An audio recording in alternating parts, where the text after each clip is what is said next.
Hello student, तो मैंने आपको चैप्टर 9 करवाया है आज। तो चैप्टर 9 है आपका वचन। तो वचन मैंने आपको अच्छे से समझाया है। अपनी बुक से भी आप फिर से एक बार देख लेना, आपको सब समझ में आ जाएगा। अब हम शुरू कर रहे हैं इसकी एक्सरसाइज। तो सोचो और बताओ, देखते हैं पहले उसमें वचन का अर्थ पूछा है। तो वचन का अर्थ जो है, वचन की परिभाषा, मतलब वचन की परिभाषा नीचे आ जाएगी। और मैंने बताया है वचन या हम कहे गए शब्द बोल सकते हैं, या फिर वचन क्या होता है कि जो संख्या का ज्ञान कराता है कि एक है या एक से ज़्यादा है ना। तो ये आ जाएगा आपके लिखित के प्रश्नोत्तर का क्या आ जाएगा, ठीक है। ख है, रात के समय आकाश में चांद तारे दिखाई देते हैं। इनमें से एक वचन है, क्या है और बहुवचन क्या है ये बताना है। तो आकाश क्या है, एक प्राकृतिक वस्तु है आकाश। तो प्राकृतिक वस्तुएं हमेशा एक वचन में आती है, तो आकाश आएगा एक वचन में। और चांद क्या है, एक ही होता है चांद भी, और तो चांद किस में आ जाएगा, एक वचन में। लेकिन तारे क्या है, तारे बहुत सारे होते हैं, है ना। तो तारे किस में आएंगे, बहुवचन में आएंगे, ठीक है। उसके बाद है प्रश्न ग, ऐसे शब्द बताओ जो हमेशा बहुवचन में प्रयोग होते हैं। तो वो शब्द हैं दर्शन, हस्ताक्षर, प्राण, रोम, लोक, समाचार, बाल। और मैंने और भी बहुत सारे शब्द आपको उस वीडियो में बताए हैं, मैंने बोर्ड पे लिखे हैं जो हमेशा बहुवचन होते हैं, आप उनमें से भी लिख सकते हैं। उसके बाद हम आते हैं लिखित प्रश्नोत्तर में। उसमें पहला है निम्नलिखित प्रश्नों के उत्तर लिखो। तो क है, वचन की परिभाषा लिखो।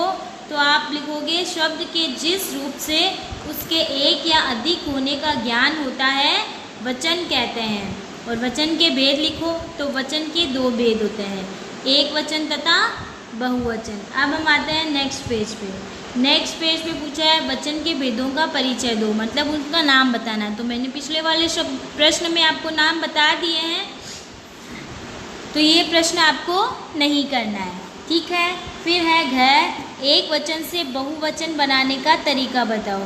तो एक वचन से बहुवचन बनाने के तरीके, 5 तरीके आपको बता रखे हैं बुक में। पहला है ए आ ऊ के स्थान पर ए और ई। दूसरा है ई के स्थान पर इया या बड़ी ई को छोटी ई करके वचन बदला जाता है।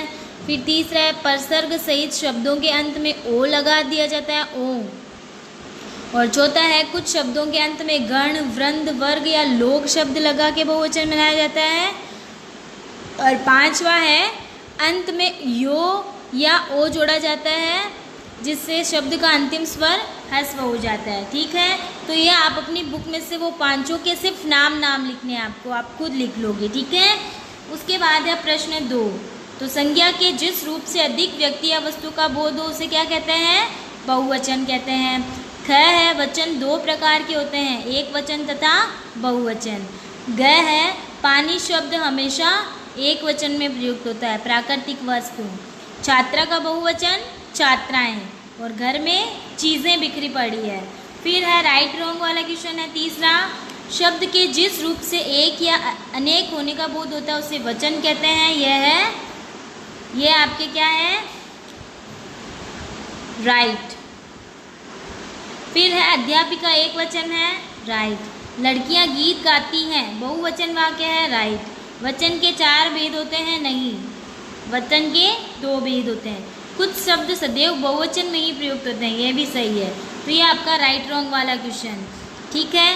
उसके बाद है मैच करवाना। तो पुस्तक का बहुवचन पुस्तकें,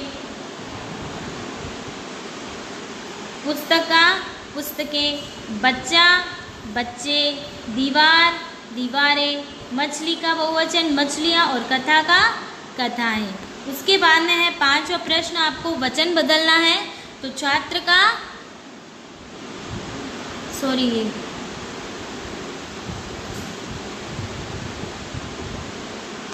छात्र का होगा छात्रों। महिलाएं का महिला, किसान का किसानों,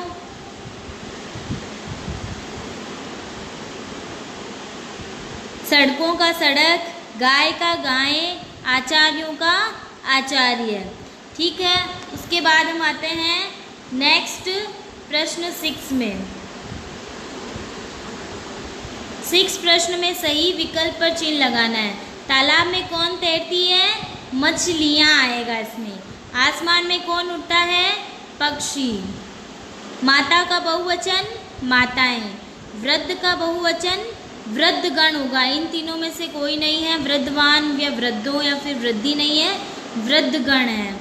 सम्मान प्रदान करने के लिए हमेशा बहुवचन का प्रयोग होता है। ठीक है, तो ये आपकी एक्सरसाइज है। या आप 5 का छात्र में करेक्शन कर लेना, मैंने छात्रा का छात्राएं लिख दिया है, तो यहाँ पर छात्रों हो जाएगा। ठीक है, छात्राएं नहीं होगा। उसके बाद आपको अब अपनी नोटबुक में क्या वर्क करना है? आपको अपनी नोटबुक में वर्क करना है सोचो और बताओ का ख और ग और प्रश्न, और फिर है संकलित मूल्यांकन का प्रश्न 1। प्रश्न 1 में क, ख और घ आपको नहीं करना है।